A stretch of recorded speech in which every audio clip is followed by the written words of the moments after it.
कोई भी वोट जो बीजेपी के ख़िलाफ़ दिया जाएगा वो दो चीज़ें करेगा। एक तो ये कि वो जो तरक्की हुई है यहाँ जम्मू कश्मीर में उस तरक्की को वो निगेट करेगा, और दूसरा ये कि पाकिस्तानी कब्ज़े वाले जम्मू कश्मीर और गिलगित बल्तिस्तान की भारत में जो वापस शमूलियत है उस कॉन्सेप्ट को भी रिजेक्ट करेगा। Hello and welcome to Kashmir news exclusive. नाज़रीन, मैं हूं डॉक्टर अमजद अयूब मिर्ज़ा। बिल्ली थैले से बाहर आ गई है। इंजीनियर रशीद और जमात इस्लामी के फील्ड किए हुए इंडिपेंडेंट कैंडिडेट्स के दरमियान इत्तेहाद हो गया है। तो वो मुझे शेर याद आ रहा है कि पहुंची वहीं पे खाक जहां का खमीर था। तो इंजीनियर रशीद साहब की जो सारी कैंपेन है वो दो तीन चीज़ों के गिर्द रिवॉल्व कर रही है। नंबर वन ये कि वो कह रहे हैं कि 370 जो है इसको बहाल होना चाहिए, ये हमसे छीन लिया है। वो ये बात भी तस्लीम कर रहे हैं, इतना क्रेडिट उनको देना चाहिए कि वो कह रहे हैं कि वो नहीं कर सकते, बल्कि ये लोकसभा से ही होगा क्योंकि ये एक कॉन्स्टिट्यूशनल मसला है। लेकिन वो 370 के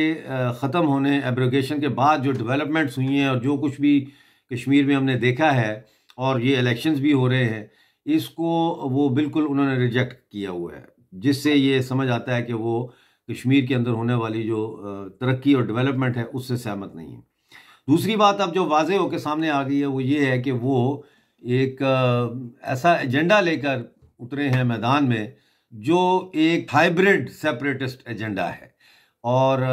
वो बिल आखिर जाके पाकिस्तान के फेवर में ही जाएगा। Separatist agenda, hybrid separatist agenda लेकर अब आते हैं, ख़ुद को ये पोज करते हैं कि मैं हिंदुस्तानी हूँ, मैंने हिंदुस्तान के संविधान पे ओथ लिया है और मैं मेंबर हूँ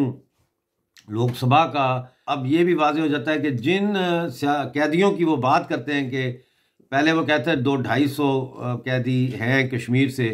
जो तिहाड़ जेल में हैं, अब वो कह रहे हैं हज़ारों हैं जो जेल में हैं। तो वो एक मुतनाज़ा है, मेरे पास फिगर्स तो नहीं है, लेकिन जाहिर है कि ज़्यादातर जिन लोगों के वो नाम लेते हैं या जिनका जिक्र करते हैं वो सेपरेटिस्ट और पत्थरबाजी के वाक़यात के साथ मुंसलिक रहे हैं माजी में, तो वो कोई अच्छी एग्जांपल नहीं दे रहे। और फिर वो मुसलसल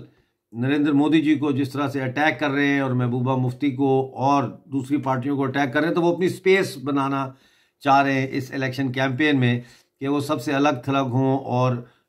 एक जो पर्सनालिटी कल्ट है उसको डेवलप करके लोग अवामी इत्तेहाद पार्टी को वोट नहीं दे रहे, बल्कि लोग इंजीनियर रशीद को वोट दे रहे हैं। ये वो उनकी पूरी पॉलिटिकल कैंपेन का फोकस यही है। मैं यही कहूँगा कि जितने भी मुसलमान हैं कश्मीर के, ख़ास तौर पर मैं उनको ये कहूँगा कि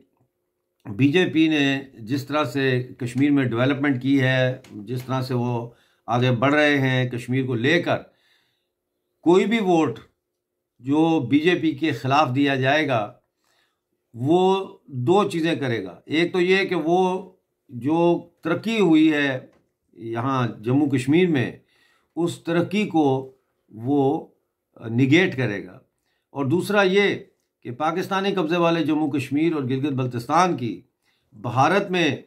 जो वापस शमूलियत है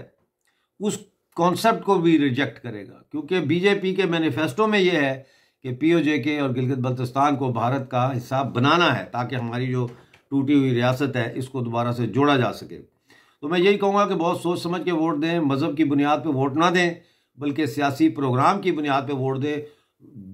दूर की नज़र रख के वोट दें कि हमारे लिए क्या फ़ायदेमंद है। बदकिस्मती से मैं कहूँगा कि कोई ऐसी सियासी पार्टी जम्मू कश्मीर में दिखाई नहीं देती जो एक जेन्युइन सियासी पार्टी हो, यानी कि जो वहाँ के इंडिजिनस लोगों के ऊपर मुश्तमिल हो, जो ख़ानदानी पॉलिटिक्स से जिसका ताल्लुक़ ना हो, जिसका मजहबी पॉलिटिक्स से ताल्लुक़ ना हो, जिसका सेपरेटिज़म और इस किस्म के जो आइडियाज़ हैं, लॉफ्टी आइडियाज़ जो पकड़ में नहीं आ सकते, जिनका कोई क्राइटेरिया नहीं है उनको भांपने का, इन आइडियाज़ और इन किस्म की नारेबाजी के पीछे ना जाएं, बल्कि बीजेपी को वोट डालें श्रीनगर में, कश्मीर में, पूरे में, वादी में, ताकि जो है ये जो माजी के मज़ार हैं ये जो माजी के टूम स्टोन्स हैं इनसे बचा जा सके, क्योंकि ये फिर एक नई फेज़ होगी अगर इन लोगों को शिकस्त दी जाए। जैसे उमर अब्दुल्ला को शिकस्त हुई, भले इंजीनियर रशीद उसमें जीत गए अपने हलके से, लेकिन मतलब है ये एक शिकस्त तो हुई उनको। और सज्जाद गनी लोन जिस तरह की बातें करते हैं, ये लोग कश्मीर के, मैं ये नहीं कहता कि ये मुहिब्बुल वतन नहीं है, लेकिन मैं ये ज़रूर कहता हूँ कि इन लोगों के पास कश्मीर के फ्यूचर के लिए कोई ब्लूप्रिंट नहीं है, including engineer Rashid. Engineer Rashid जो है 5.5 साल जेल में रहे हैं, लेकिन उस 5.5 साल के दौरान वो जिस तरह से जो डेवलपमेंट जिस स्पीड से हुई है उसके साथ वो उसको समझ नहीं रहे, उसको देख नहीं पा रहे, उसको महसूस नहीं कर पा रहे। लोगों की मानसिकता जिस तरह से इकोनॉमिक डेवलपमेंट के नतीजे में चेंज हुई है उसको भी वो समझने से कासिर हैं। और वो बस यही साबित करते हैं अपनी हर तकरीर में विक्टिम कि वो विक्टिम हैं और 5.5 साल उन्होंने जेल में काटे, और फिर वो अटैक करते हैं दूसरों के ऊपर, जो उन पे अटैक कर रहे हैं उनके जवाब देते हैं।